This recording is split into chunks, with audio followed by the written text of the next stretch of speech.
Hi, and welcome to Gap in the Middle. Cheers.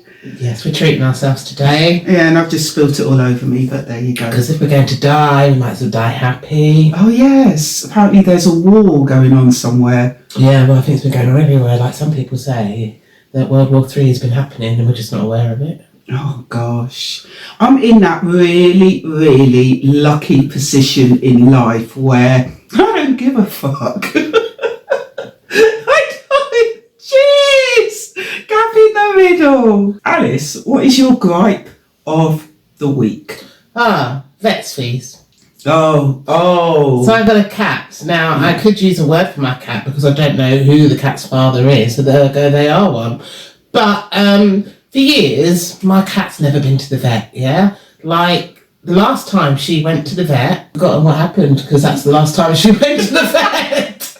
And now the cat's got diabetes. It turns out the breed of cat that I have, she's half Burmese, which means she's got a lovely coat and she talks, are predisposed to diabetes, that and Siamese cats. And so, at the moment, it's costing a fortune, £260 for a blood test.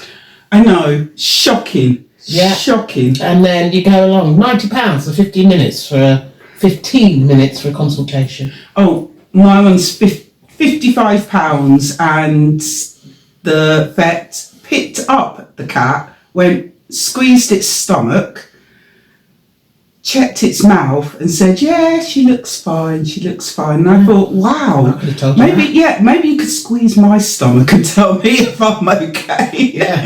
Give me a bit of a squeeze. Well, I understand, to train as a vet, the people are really quite clever because they got to learn loads of anatomies and stuff like that. And I appreciate that you should be rewarded for your hard work. However, it feels like it's excessive. Maybe we should hit this up. Are vets owned by hedge funds?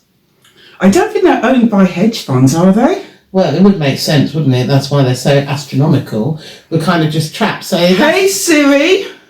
Oh, Siri, really? Uh-huh. Are vets owned by hedge funds?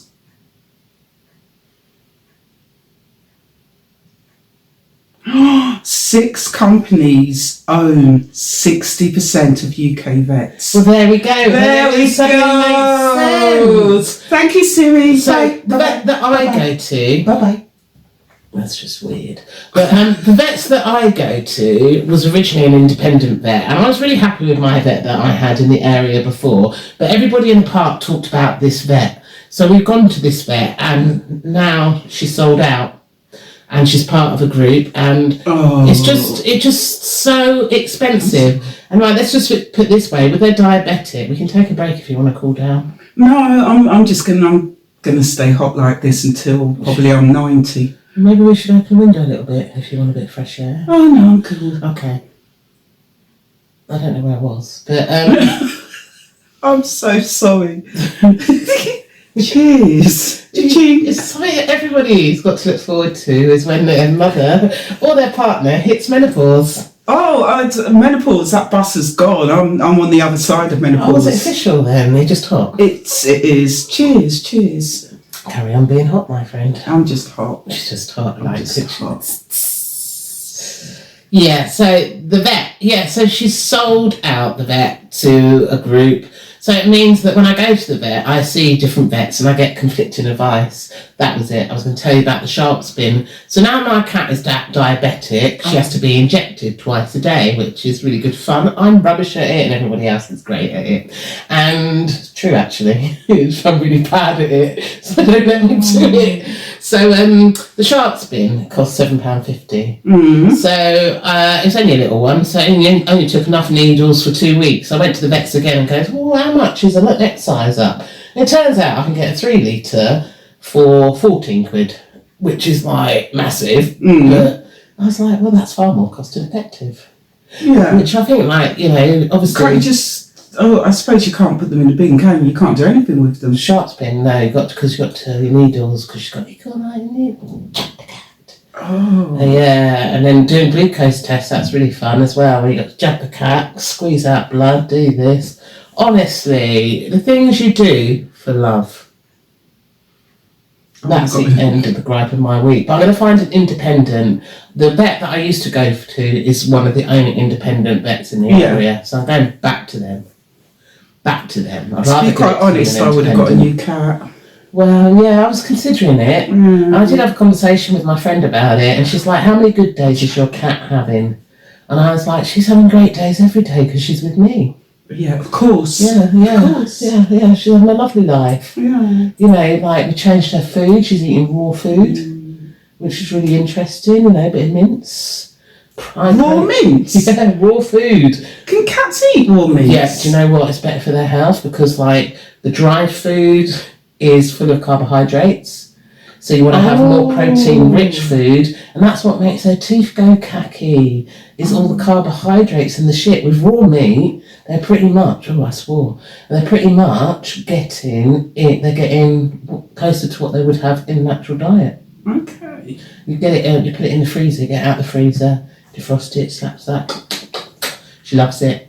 Yeah. So that is the end of my gripe of the week. I'm looking forward to the government looking at the legislation, but I believe that when I see it. I might open up a window. I would. I want to be comfortable. So, Judy. Yeah. What's your gripe of the week? Oh. Gen Z stare. Who's Gen Z? People that are around, I would say like the 20s, 22, that sort of mark now. Yes. Gen Z stare. So my story relates to me. I've heard it before, but exactly the same scenario. But the person telling the story was on the side of the Gen Z person. And I was sat there and I was just like, no. There seems to be a problem with Gen Z at the moment where they can't problem solve. They just seem to switch off, and it's like somebody needs to hit Control Alt Delete to reboot because they just stare. Now, I was in Edinburgh and I'd booked the hotel, a travel lodge, through Booking.com. What I was unaware of was if you book on Booking.com, if you book a double bedroom with a sofa bed, it will just come up as a double bedroom. I'm in reception and I'm booking in and it gives me the keys to the room and everything. I go through to the room and it's a double bed without the sofa bed. Now I'm with somebody and Judy doesn't share her bed.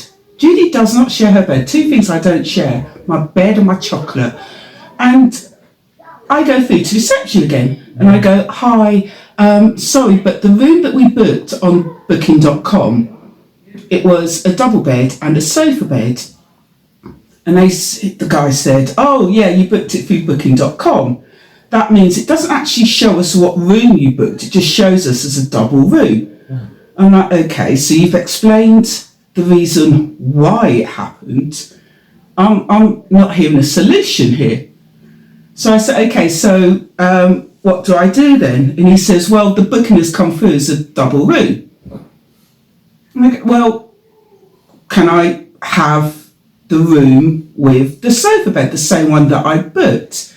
He goes, well, that's not showing up on here. And I said, yes, because you've just explained to me that the booking wouldn't show that because I've booked on Booking.com. And I said, clearly, there's something wrong with the communication between Booking.com and your booking system. So, can I have the room that I booked, please? Well, no. Because the booking has come through as a double room. You haven't booked. From our end, you haven't booked the double room with the sofa bed. I'm kind of like, yeah, but I've just explained to you, you just explained to me where the problem lies. So, where do we go from here? And the guy just stands there and stares at me. Hello? Why are you staring at me? So, and he goes, well, there's nothing I can do about it. And he just stares. And it's so annoying, because if I was in his situation, I would say, okay, I'm really sorry about that. This is why it's happened. Let me change your room over. Simple. Done. If you can't change my room over, compensate me in some way, because you know that this is a known issue. I'm stood there thinking, you're so infuriated. Why are you just staring at me like that? And then I say, look, can I speak to a manager, please? And he goes, oh. So he goes off. This older lady comes through. I explain the situation. She's like, oh, yes, it happens all the time. Go get your staff, come back to reception, and I'll assign you the correct room. Yes. And I don't know what it is, but there seems to be a problem that when Gen Z has conflict, and it's a job that they are doing, we are the customer, and they cannot critically think about how to resolve it in a sensible way. Yeah. They will just tell you what the problem is, they'll just tell you why the problem happened, but they won't actually do anything to resolve the problem. And I don't know whether it was the whole COVID thing, they were sat at their computer and they haven't developed those skills. No, I was going to directly say I think that is COVID, and then actually on reflection, I was thinking it's probably parenting. How much of our generation helicopter parented our kids? Yeah. I think if we're talking about Gen Z, I think we might have to take a little bit of responsibility. Yeah. For them not being Generation X. Yeah, it all comes down to Generation X are the best. I can't lie. But I do think, because going personally from my child who is Gen Z and does do that Gen Z stare to me. Oh yes. And I'm in full flow with my nagging. Like, yeah. It's when they do that little smirk as well. That little smirk that they do. Yeah, I just think they're very dry as a generation. They're quite square as a generation as well. They're not very naughty. They don't really go drinking in the same way that we did. I know. Yeah. I gave my child has turned 21. I gifted a bottle of gin, along with lots of other things, and the way it was literally like I had bottled a turd and gave it to her. Not happy whatsoever. Oh my gosh, what she want? Vodka? And then she said, lemonade? And then she said, now I've got to go buy a mixer, haven't I? So, no, drink it straight out the bottle with a straw. Oh my gosh, that's just funny. That's similar to my one, like getting ready for Christmas. What alcohol should we get? Because I'm a bit old-fashioned when it comes to Christmas. And in my mind, the shop's still closed. So I've got to get your stuff in. I think they're closed for like 2 days, aren't they? Not even that. They're open on Boxing Day. I go to the supermarket, it's not a problem. I didn't close for 1 day. Only. Me, I'm prepared for 5 days. So I'm like, what? Stock up on toilet roll. What Christmas drinks do we need? What do you want, Tom? Oh yeah, that's what I do. What do you want, you boy? Drinks. Yeah. What do you want? Alright then, I'll just get some lager then, yeah, a bit of cider, lovely. I'll get cider because that's what I always get, and Father Christmas likes a bit of cider.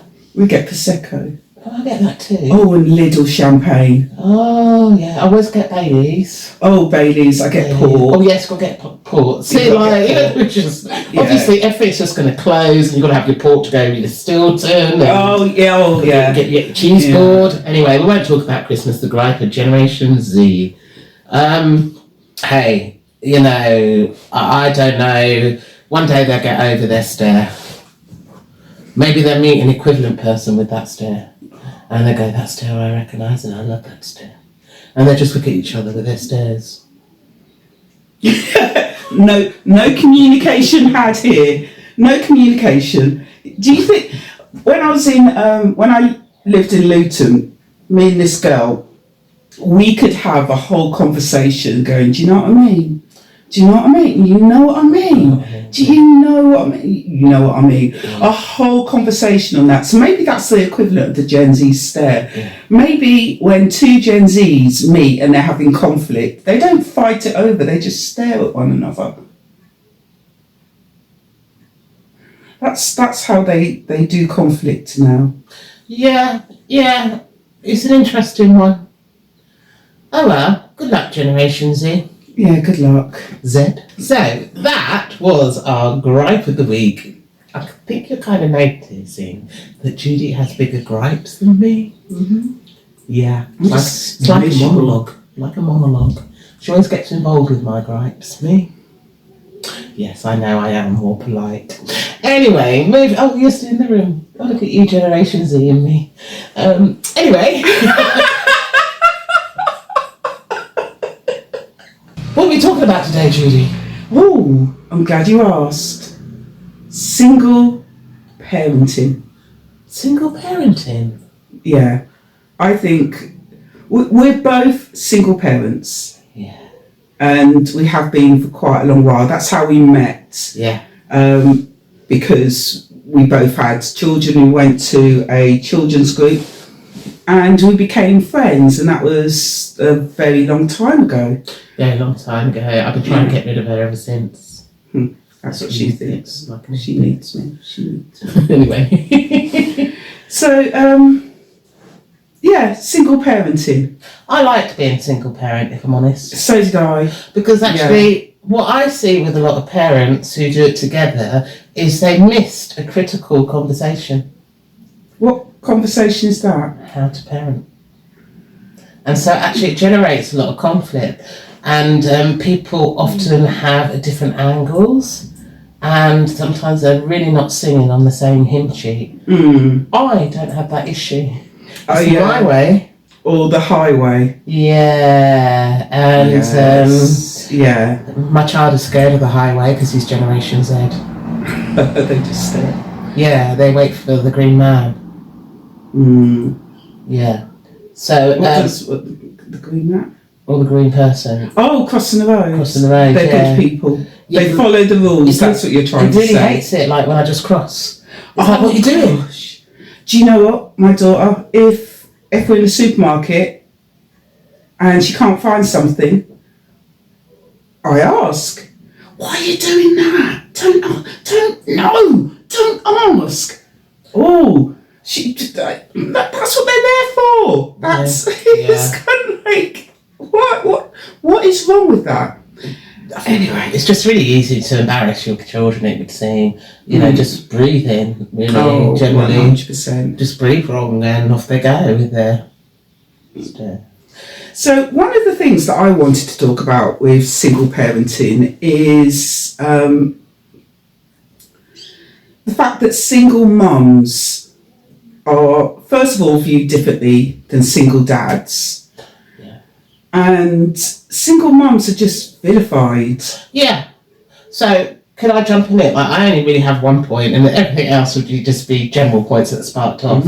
But there's a thing, I remember in 2010, and this was the point when we, in this country, were facing an election, and we'd had 2 servings of Labour, and the Conservatives were on their way, and the press were behind the Conservatives. And a big part of the dialogue at the time was single parents, single mothers, and the crash of society and British values. And it was solely our faults. And I remember reading, seeing bits about how these people on benefits, because often, if you're a single parent, it kind of goes hand in hand with having benefits, because who can live in a society on one income or no income? And when you just had a baby, the last thing you want to do is go to work when you're breastfeeding. Yes. Why should you? You're just born a whole person. And, that's a wonderful thing about this country, is we do have support in that respect. But I remember the newspapers going on about, the big benefit bill, these single parents, and they don't open their curtains till midday. So I purposely kept my curtains closed till midday. Oh, I still think about that. Yeah. I still think about that. And when I was going out to work, sometimes I didn't open the curtains, sometimes I did. It was just a silly idea that because you didn't open your curtains during the day, you were a skiver. Yeah. I mean, in winter, sometimes I don't open my curtains because it's warmer. Yeah, that's a good point. Also, like, I've got really nosy neighbours, so I keep my curtains closed as much as possible because I'm so fabulous. They always will have a look at me. That's not true, by the way, but I thought it was good. But yeah, so that, like, to hear that rhetoric and that's your reality. You know, you're not lovable by a man, so therefore here I am, a single parent. No man wants me. Well, one man did. Well, because you wouldn't have a kid. The man wanted me for that briefest moment. It's just before we started recording. Like, I've done some research, but before we started recording, we thought we'd see what YouTube has to say about single mothers, and it was so depressing. It was so kind of like, oh, you can aspire to be something better. You know, I can turn my life around. I'm a working, strong woman with a child, and it was all very much, you are in a bad place because you are a single parent, but you can turn it around. You can make a change. You can better yourself. Oh, I loved the way it ended as well. Like, Judy had left the room, so I was still watching it, engaged with it, and she's like, and you too can find love, your love. And I was just like, oh, wow, that's what I'm looking for in life. That's what I need. Validation by a man, and then my life is complete. But what nobody really talks about, it's not the fact that the problem is single mothers, because single mothers are the ones that are raising the children. Single mothers are the ones that have stayed. Single mothers are the ones that are doing the job. Why are we not talking about the fathers that have left and are not supporting their children? That's what it should be about. That's what the whole conversation should be about. It should be about the fact that men can just walk away, and the women are stigmatised. The women are called lazy because we're not out working. And it's well, it's just women's work, isn't it? You know, that payload of that is, I think it's a deeper thing about society and misogyny in society, and actually how everything is ultimately a woman's fault. You know, people have an issue in life, it's because their mother did this. Oh yeah. It's because their mother did that. Yeah. You know, and the biggest thing is a mother leaving her children. How dare she leave her children? Oh, of course. That's the biggest thing. Yeah. And then we look at the men that are raising, the men that are single parents, and you know, where's the mother? Oh, the mother left me. Oh, poor you. Yeah. Oh my gosh, aren't you amazing for looking after your children? Well done. Aren't you just the most wonderful person on this earth? Yeah. Hello? I don't understand the whole mentality that men staying home looking after their children are amazing.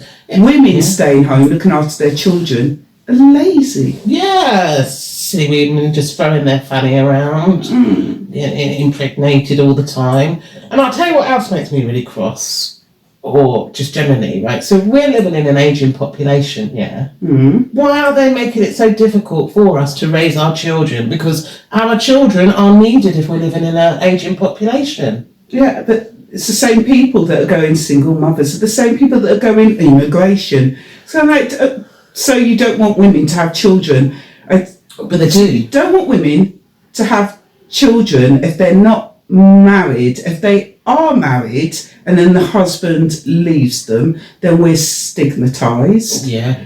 And made to feel like it was our fault. So interestingly, Judy, have you ever been in social occasions where you, as a single mother, have been invited to a party, or just as Judy, been invited, and you'll be chatting to somebody's husband, and the next Oh, moment... the wife's there. I knew you were going to say that. The wife is literally there giving you the death stare. And it's like, girl, let's make this clear. Nobody wants your husband. That's why he's married to you. So just lay that out. Nobody wants your husband, love. Yeah. But I find that, and then you don't get invited to things as well, because there'd be an odd number, and it's like, I've got enough personality for two, don't worry. I can eat for two, don't worry. I'll tell you a funny story, and I know this isn't so much about single parenting, but it's about the single life. When I was working in Spain, I got a taxi ride home with a couple, and we got out the taxi. They tried to split the fare 2 ways. What? Yeah, 2 ways, because they're a couple. I'm not a couple. So as far as they were concerned, they pay half. Oh, they're one I person. pay half. It's not that. 3 ways. Yeah, and I was like, no. Did you not? Sorry, I didn't see you running behind the taxi. Like, no, 3 ways. So do you get 2 lots of wages? I don't understand your logic. And they were totally bemused, but just like actually really, really annoyed that I brought that up, because as far as they were concerned, the taxi went half. I'm like, oh, if I'd known that, then I would have said basically one person, pick which one of you is going to get the taxi home with me. Yeah, true. Oh, I would have made them sit on each other's laps. Yeah, just anyway. Yeah, I hear you. That's just a funny one, isn't it? That is a funny one. They're peculiar. So, yeah, when I was looking into this, 60%, we're back on the single parent thing now, 60% of incarcerated youth are from single parent backgrounds. The statistics show that the reasoning for that, the main indicators are poverty, a lack of supervision, poor neighbourhoods. Now, all of those things, if you think about it, are totally linked into how can you vilify women or single parent families for things that are beyond their control. You may say, but lack of supervision, where are they? Why are they not out looking after their children? Why are they not watching their children? Did you know that if you're on universal credits over the age of 3, you are expected to work up to 30 hours. You're expected to go out and get 30? Up to 30. Up to, what's the minimum? 16? I think the minimum before it starts to affect your benefit is 16 hours. Okay. So if you work over 16, then they start deducting money, or it may be it may not be hours now, it may be a certain wage. I think it's around £400-500. Really? Well, who's going to get that wage in this economy at the moment? That's a month. Okay. Yeah. So that, oh God, that's under 16 hours, isn't it? That's like pauper money. Yeah. And when your child is 13, from 13 to 16, I think it is, you are expected to work a minimum up to 35 hours. So basically, once your child, if you're a single parent, once your child is in the school system, you are expected to go out and get a part-time job, to get a job. Yeah, I hear you, and I think it's actually more stringent. So when I was a single mum, I don't view myself as a single parent anymore. My child is great. They're out in the world now. It's like, who are you? Oh yes, so lovely. You brought me some washing, lovely. There's a washing machine. When I had to go to the benefit office, it was like a yearly appointment. They just want to, I don't know really why they want to see me. Maybe they just want to check it was me and that I was still going. And if I wanted, if there's an aspiration that I wanted. But it felt a lot easier than now. But then also I had other things that I know full well were lost. like Sure Start, Yeah. Wellcare, this, Yeah. that. And these places no longer exist. In some areas they do, but they no longer exist. And it's that whole thing of the vilification of children. Like, 60% of the people in prison are from single parent households. Single mother households. Oh, so the other 40% for single dad's households. But it also says the main indicator is the father not being involved. Oh, so it goes back to that kind of saying, spare the rod and you don't get the child. Is that wrong? Biblical. Spare the rod. I don't know what the saying is. Anyway, I know what you're trying to get to, but I don't know what the saying is. oh well, never mind. Yeah. Yeah, well, that's kind of interesting, isn't it? So, if a father's not about, a child is more likely to go to prison. Is that because they look for identity on the streets? Because peers are really important. All of those factors. I feel like it's all those factors where it's the poverty, it's the poor neighbourhood, because obviously council housing and the fact that now developers can just pay to not have social housing in their development. Yeah. So you've got all these mothers, all these people that need social housing grouped into these areas where there's low prospects. Substandard. There's no youth services anymore because guess what? When the Tories came along, Sure Start, youth services, school budgets. All of those sen. Oh yeah. Sen. Yeah. It's like, did I tell you about the time I got a job? Hallelujah. You got when was this? I got a job. It was great. I was really excited about it. I did all the training. I got a job as a youth mentor.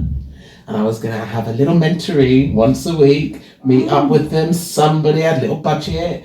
And they were going to talk at me. And I was like, have you thought about trying this? Have you thought about trying that? Difficult youths. Guess what happened? What? Got the training. The funding went. Yeah, it didn't actually specify why the fact that the father wasn't there. Yeah. It didn't say why that was such a huge factor. It just said that was the main indicator. It'd be quite interesting to have a look at that study properly and have a look at that, like the target area and their viewpoint and things. But I can see that, like, we were sold, isn't it? The proper society is the society that has a man and a woman and a man together. Yeah. However, I'm sure that also brings up conflicts in households because from what I've witnessed from a lot of people, and this is just me witnessing people in relationships, something always has to give, doesn't it? And generally it's the woman's opinion. Oh, gosh. I mean, we're not really talking about relationships, but there was a survey done and it basically said that women that are married have got a higher chance of being murdered. They've got a higher chance of being depressed. Yeah. They just in every aspect of life, they die sooner. It's statistically. Yeah. Statistically, they earn less. Yeah. Throughout their lifetime. Yeah. And the total opposite is for men. Yeah. So basically, everything that a woman gives up in a relationship, the man gains. Yeah. And emotionally, children that are from a single parent household are more emotionally they're resilient, I believe you. Well, emotional well-being. They have a better emotional well-being than parents that stay together in a volatile relationship. It's patterned, isn't it? Behaviour is patterned, so your child is witnessing stuff. And even though you might not think, on the conscious level, they're absorbing stuff like that subconsciously all the time. Yeah. And so they're seeing, these relationships being played out, Mm-hmm. and they're being taught that this is perfectly normal, to be undermined. Like, for example, even though I was a single parent, I still had a relationship with my child's father, because personally I felt that his father has to be accessible to him as a boy, especially.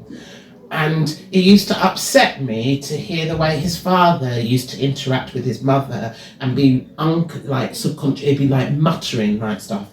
And now my son mutters at me, and I'm like, don't you be muttering at me like your father does, okay? If you're going to say something, say it with your full blown chest. Yeah. Say it with that full voice, because this is just passive aggressive. And that's the problem. If in relationships, I know people that are separated and they're raising children together. Yeah. So stays at one house, stays at the other.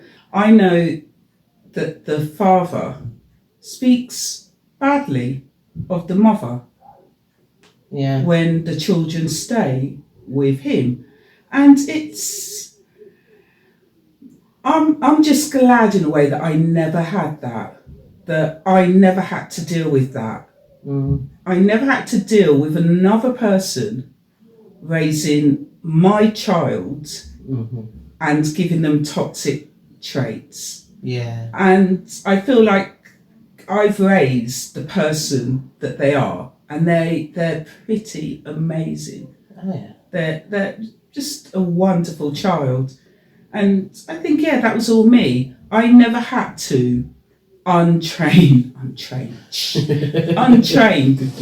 those sort of any toxic traits that I didn't put in there. Every single toxic trait she has, I've given her. Hallelujah. But so there is a lot to single parenting where you are in control. Yeah. And it's just the poverty side of it. Yeah. And I feel that's the hardest thing. If there wasn't such this stigma between single mothers being poor, I feel a lot more women would leave toxic relationships with their children, and they would get support. If there was support out there, then there wouldn't be so many women that are depressed, blatantly not happy, and yet you see it manifesting all the time. It's just frightening sometimes. Maybe not frightening, I just find it incredibly sad. There's nothing worse than being at a friend's house while they're having a tiff with their partner in front of the children and the guest, and you're kind of like, and then they'll come and complain to you about their partner, and I go, leave. Oh yeah. Oh no, I'm not going to leave. I'm not going to leave. I'm not going to leave. And I kind of like, there's such a stigma to women not being in a relationship. What is the word for a woman that has never married? Spinster. What is the Crazy word? cat lady. What is the word for a man that has never married? Bachelor. Okay. But you get a bachelorette in America. Yeah, but that's America. Yeah. So there's no word for a man that's with a bachelor. Bachelor is a bit like, I'm a bachelor, I'm cool. This is my bachelor pad. I'm not going to get caught up with that. I'm going to single life. The single life is for me because I'm a bachelor. Yeah. But women, I'm a spinster. I'm a spinster. I've got 2 cats. I'm a spinster, and I knit, and I'm proud. I'm a spinster. I'm not a spinster because I didn't learn to spin. It's just. Was that a joke? Yeah. Oh, okay. It's alright, you're slang. You'll cut me sharp. But yeah, these spinsters, these bachelors, these single mothers, these single parents, These single spinsters. these single spinster parents that see their children and go, ah. So you were telling me something really quite interesting, and I interrupted you because that's what I like to do if we've not noticed. Also, I have to, because if you're not noticed, like, she really goes on her, like, I'm going to get her a soapbox and take her to Regent's Park one day, and I'm going to record it. It's going to be a special podcast of Judy at Regent's Park on her soapbox. I just get very passionate about things. I get really annoyed that people can't see these things. Right? It's just, I'm autistic, so it's just one of those things where I can't understand why nobody's picked up on this and nobody's saying anything and nobody's going, oi, what's going on? What's going on here? Yeah. And it's that thing with spinsters and bachelors. Yeah. Yeah. Well, it's a misogynistic society. We live in a misogynistic society where things are represented. You know, like we could just end up going left to right, like patriarchy and patriarchists and stuff like that. And how, if you say patriarchy, and I've got direct experience, believe me with this, of how people identify, especially the males in your life, being the patriarch. And therefore, if you comment on patriarchy, ergo, you are offending them. Mm. And it's just like, no, it's patriarchy that we're all caught up in, and the fact that men's, and this goes wider, and I think this is me being a single parent to a son, where patriarchy has made people end themselves. Do you know what I mean? Mm-hmm. You know, this is all part of it, I suppose, as single parents. It's probably our fault that our children are not happy in society and are ending themselves. Yeah. If we look at the statistics of young men, and how they can't have relationships. There's a big CEO thing going on, the Diary of the CEO or something. And he was saying, he's always been slightly contentious with some people because he's presented himself as something. However, the reality is not quite right. And he recently has had an interview about how we should probably make young women marry young men because women aren't going into the same relationships with men and young men and stuff like that, if that makes sense. And as a mother to a man, obviously I want my boy to have a good life, and I think having a good life is your daughter on the market? Oh, unfortunately they know each other, never mind. But you know, but you want your children to have a good relationship. Mm-hmm. Even if I didn't have a good relationship, the format is still there for him to have a good relationship. Mm-hmm. There's nothing wrong with love, and it's great. And if you navigate it properly, and you have these conversations, really important that you have the conversations about how you're going to parent and how life is going to change, because it's no longer going to be about you. Yeah. It's about us and them. Yes. Yeah.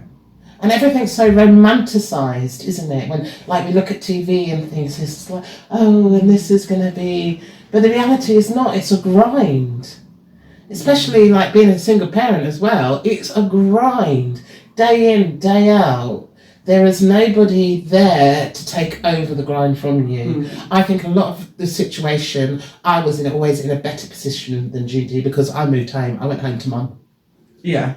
Yeah. So I had my mother, and I'm all up for multi-generational families. Yeah, your mum's lovely. So. Yeah, so I'm quite lucky. I would move in with your mum. She'd have me. Have me. So, you know, so I was in a different situation, but it still didn't mean that I had feelings about myself and how... Because there's always that psychological aspect, isn't it? You know, like somebody asked me when I had my baby and I pushed along my baby, and she's like, oh, that's really nice. And she was the only woman to ask me, and how's your heart? Because she could see that I wasn't with the baby father. Mm. And she was the only person who went, and how is your heart? Mm. And it's amazing because we don't talk about how our hearts are. And because it is lonely and it is tough. And, you know, I've spoken to quite a few single parents through the years who are having difficulties with their children. And they're like, I've lost control. And I was like, you haven't lost control. You own the Wi-Fi. Yeah, but they're going to do this. Like, for example, I had a friend whose daughter was hitting her. This happens with teenagers. And I was really conscious of it because I have a son and nature says my son is going to be taller than me. And at one point, I ain't going to be able to overpower him. So I have to be able to rule him. Yes. And that involves boundaries. And I can understand. Yes.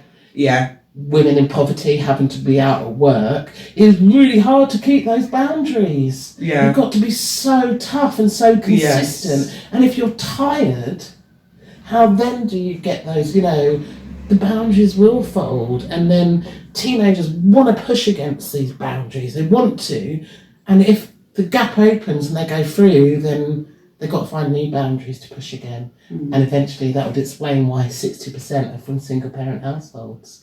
I found it so hard when I started working full time, knowing where my daughter was. I'd get phone calls saying, "Oh, your daughter hasn't shown up to school today." I can't do anything. I'm not at work.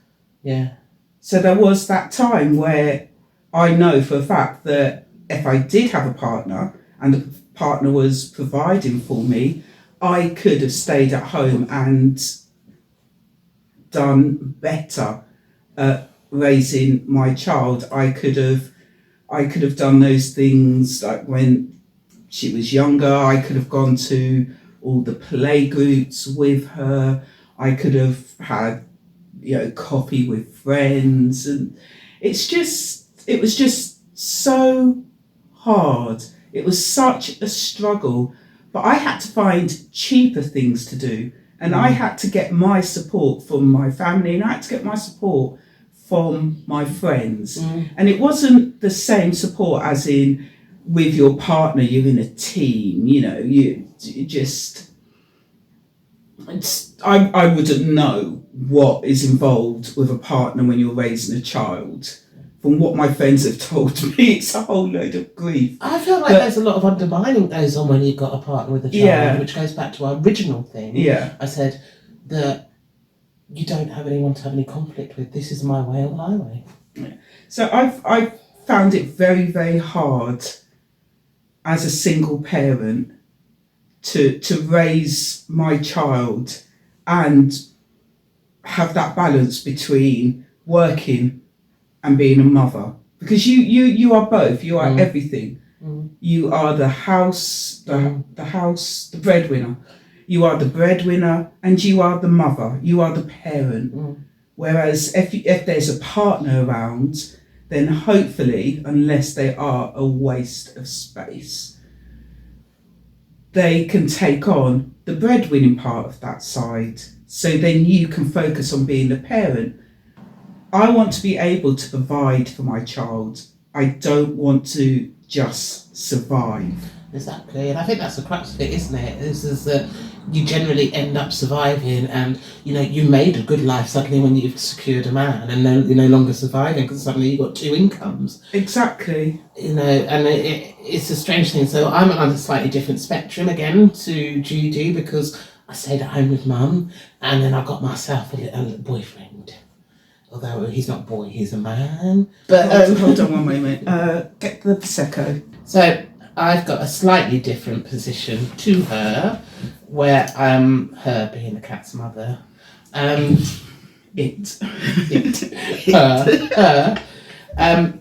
that I have a guy, my guy, and he's very good to me, and he's also very good to my son, but we don't live together. No, I would love your kind of relationship, to be quite honest, because as I said before, Judy don't share her bed or a chocolate. Oh, I happily share my bed. Well, no, I mean on a regular basis. He can come in, do what he needs to do, and then I'd be quite happy with a relationship like that, for sure. Bye! Don't tell me what to do with my child. Just do what you need to do. Make mama happy. I find Hey! Shin Shin Bing Bong. I find that also being a single parent is a license for everybody to have a blooming opinion on your parenting. Gosh. And you're like, hello. And people treat you differently. If you've got a conflict in home, if you've got a problem in the home, as a husband and a wife, they will go through marriage. What's the word I'm thinking of? Marriage. Yes, marriage counselling. They'll go through marriage counselling to repair the relationship. Even if it's affecting the children, that's what they'll do. If you're a single mum and you're going through problems with the church, they report you to social services. There's just such a stigma to do with single parenting that basically whatever happens is your fault. It's not your circumstances. Yeah. It's not the way that the world is towards singlehood. It's the fact that you're the problem. We can't fix you. Social services can. Because if we go back further in time, if you think of like the reputations were spoiled by becoming a single mother, people ended up in poor houses. Children ended up dumped at the church steps because you were ostracised, weren't you? Absolutely ostracised. And even now, look at what's happening in Ireland. Those single girls. Yes, yeah. And, it's only 50 years ago. It's not even that. Yeah. And, we're expecting our psyches to go on when we've been treated this way. It's just institutional now. Whereas single men get bouncy castle. Well, it's the whole fact, like, when men look after their kids, they're like, oh, I'm babysitting my kids. You're like, you're not babysitting your kids, you're just looking after your kids. Yeah, yeah. Well done, congratulations. What is it called again? Weaponising I was going to say incontinence. Okay, that really should be sometimes. Can I just take my pad off and throw it at people? Weaponise incompetence. Yeah. Have you heard of that saying? Probably, but maybe you should explain it to me like I don't understand. Weaponise incompetence is basically when men are asked to do a job and they do it so badly that either you don't ask them to do it again or you do it yourself. Oh yeah, I know. You take it away from them. It's like, right, I'm taking that job away from you. No, I just keep them going. I think they will get better with time. So I kind of like feel that that's the way that if women are seen to be always blamed for things where men are almost forgiven, almost patted on the head and oh, you poor thing, you poor thing. How brave are you raising your child without the mother? Where's the mother gone? Oh, that nasty woman. Oh, you didn't deserve her anyway. Probably not, exactly, yeah. It's funny, that kind of dual energy, isn't it? That you can be more forgiving to a man than to a woman. Because obviously we just got to get our stuff together and have it together. And absolutely, you can sit and judge us as much as you want. Like, for example, my son was quite sullen as a later teenager, which is understandable because he's a teenager. And I was asked if he's depressed, and I'm like, he's a teenager. Teenager. Of course he's going to be like that. But is it me? No, it's not you. No, it's them. They're a teenager. Yeah, it's. I don't know how to sum it up. This whole single mother, single parenting malarkey. It just seems to me to be very, very strange how women are demonised when, in actual fact, we're the ones that have stayed around. We're the ones that are doing the hard work. And not, if the government put the amount of energy they put into demonising single mothers, if they put that same energy to making men accountable for their children, then the economy would be so much better. So we go back to, for me, the the societal construct. And this is the argument for a matriarchy. Because the matriarchy, people go, oh no, she's a dirty feminist, she's one of them. And it's like, no, I'm a mother and I'm a daughter. I care for my child. Ergo, then, I have to care for society. Because my child lives in society. My parent lives in society. And I live in society. And that is the difference between those constructs. And that's why in my algorithm, it's all about the matriarchy is coming. And it's not about putting men under the thumb. It's about liberating men so that they can be fathers. My child used to have a baby and a pushchair. Yes. Because one day he might just be a father. And fathers, a lot of the time now, are enjoying their children and being able to be present, to be with their children and to share that workload as well. There's always pros and cons. There's never a perfect thing. And so with the matriarchy, all we're asking for is enough. Because when you give money to us, it goes into our children. Exactly. It doesn't, well, it might go up some people's noses, but generally it doesn't go up people's noses. You know, it doesn't go to fuel, you know, their cigarettes and this and that. Generally it goes to their life, to fuel an experience. Exactly. Let's all go to a theme park. Let's do this. Let's go on a little holiday. Yeah, and that goes back into society. That goes back into other people's pockets. Let's eat some nice food. And then you're raising children that are not born and raised into poverty. And you're breaking that cycle. Yeah. Yeah. And you're letting mothers be mothers instead of being people that raise children, that have brought children into this world, so therefore have to suffer because they don't have the funds because the father's buggered off. Yeah. Especially now with the cost of living, you know, what is that fun? Sometimes it's the choice, and lots of people are making that choice. Do I put the heating on or do I eat? Your children eat first. I know many a person who would eat the scraps of their, well, I don't know many a person, but I've heard of many a person. That will eat the scraps off the plate. After their children have eaten. And how many people make that choice? How many women make that choice?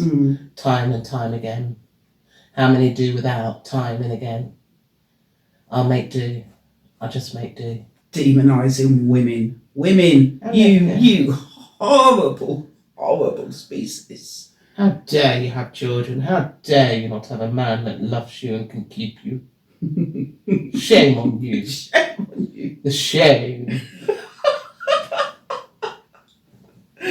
I'm quite happy. I was quite happy being a single parent. I'm so happy being a spinster. And if I do find a man out there, God help him. But if I do find a man out there, there's no way they're moving in. There's no way I am being in this tiny little flat with somebody, because I tell you, I love my daughter to bits. I love her. She's my world. But I don't think I could love somebody as much as I love my daughter to actually live with them, because the only thing that stops me from wringing her neck sometimes is the fact that love is there.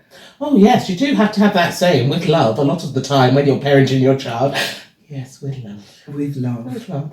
I don't know if that's helped you with single parenting. It is hard. It is very rewarding. And I think so rewarding. It becomes more rewarding as they become adults and appreciate what you did for them. Because I hope, for my child anyway, that I gave him a gilded childhood and protected him from the world and the realities of it. I hope I did. And don't feel bad that you're not with a partner. Don't feel like you have to be with a partner.